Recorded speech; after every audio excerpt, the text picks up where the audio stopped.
कुछ नहीं, जमीन पर भी कांग्रेस नहीं नजर आ रही थी वहां पर और अभी भी नजर नहीं आ रही है, क्यों? आपको कोविड रिलीफ में कांग्रेस नजर आ रही है या नहीं आ रही? नहीं, आज कांग्रेस प्रवक्ता ठान कर आए हैं कि हम सिर्फ कोविड की बात करेंगे, एग्जिट पोल बोल कर आए थे। अगर आपको नहीं मंजूर है मैं चुप बैठ जाऊंगा, लेकिन अगर मैं मुंह खोलूंगा तो मैं सिर्फ और सिर्फ देश की बात करूंगा। जिनको राजनीति में सिर्फ चुनाव से जीत कर आना और सत्ता पाना है वो मुस्कुराएं, हंसे, तालियां बजाएं, मिठाई खाएं, मैं इसमें भाग नहीं लूंगा। मैं सिर्फ और सिर्फ कोविड की बात करूंगा और आपके चैनल पे मैं पिछले कई दिनों से आ रहा हूं, आपका चैनल लगातार कोविड को कवर कर रहा है, इसके लिए मैं आपको साधुवाद देता हूं। लेकिन मैं राजनीति में इसलिए नहीं हूं जिसके लिए हमारे कुछ मित्र होंगे जिनको सिर्फ तालियां बटोरनी है, सिर्फ वोट चाहिए, सिर्फ सत्ता चाहिए। मैं उसके लिए नहीं हूं, ना मेरी पार्टी। काश कि आप लोगों ने यह फैसला कर लिया होता कि हम चुनाव होने ही नहीं देंगे। आज की तारीख में ऐसे आंकड़े देखकर ये बात नहीं था। माफ कीजिए पवन खेड़ा जी, आप एक मॉरल हाई ग्राउंड नहीं ले सकते। नहीं, आप रुकिए, मैं ले सकता हूं क्योंकि मेरे पास हक है। मैं बताता हूं क्यों। मैं हूं या हमारे साथी टीएमसी वाले, हम तो चुनाव आयोग के पास गुहार लगाते हुए गए थे कि बंगाल के बाकी चरण एक में मर्ज कर दिए जाए। कौन सी पार्टी थी जिसने इसका विरोध किया? भारतीय जनता पार्टी। इसलिए मैं मॉरल हाई ग्राउंड ले रहा हूं और तमिलनाडु में कोरोना नहीं था, डंके की चोट के साथ ले रहा हूं। ठीक है सर, तमिलनाडु में कोरोना नहीं था, ठीक है, केरल में नहीं था। आपको दुख है पवन खेड़ा जी, अगर आप कोविड पे ही बात करेंगे तो हम कोविड पे ही चर्चा कर लेते हैं। सर सुन तो लीजिए पवन जी, पवन जी बिल्कुल कीजिए, करना ही चाहिए। विपक्ष को अपनी आवाज मजबूत करनी चाहिए। आप लोगों की कमजोर, ठीक है सर सुन तो लीजिए। नहीं सर, अब भाषण तो नहीं देंगे ना आप, रैली तो में आए नहीं है आप, सुन लीजिए। मैं आ जाती हूँ सर कोविड पे। छत्तीसगढ़ में जिंदा महिला को कल की बात है शमशान भेज दिया, उसने दम तोड़ दिया। पिछले एक हफ्ते से 200 से ज्यादा मौत या 200 के करीब मौतें हो रही हैं। रेमडेसिविर के लिए 4 बजे से ही लोग लाइन में खड़े रहते हैं। गांवों तक में कोरोना फैल गया है। नक्सल प्रभावित जिलों में आंकड़ा 1000 से ज्यादा आ रहा है।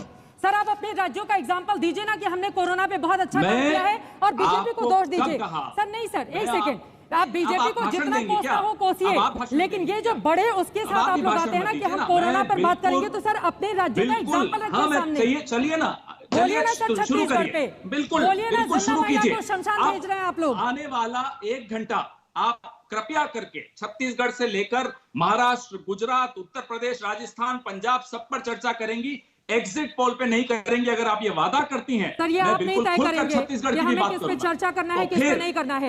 आपने कहा कोरोना पे बात करूंगा, मैंने आपसे कोरोना पे सवाल पूछा। आपने कहा कोरोना पे बात करेंगे, मैंने कोरोना पे सवाल पूछा। वरना उसके पहले श्वेता ने पूछा था आपसे, वरना पूछा था आपसे कि बंगाल में कांग्रेस पार्टी का ये हाल क्यों हो रहा है। सर विकल्प तो जनता ही चुनती है ना, सर विकल्प तो जनता ही चुनती है ना।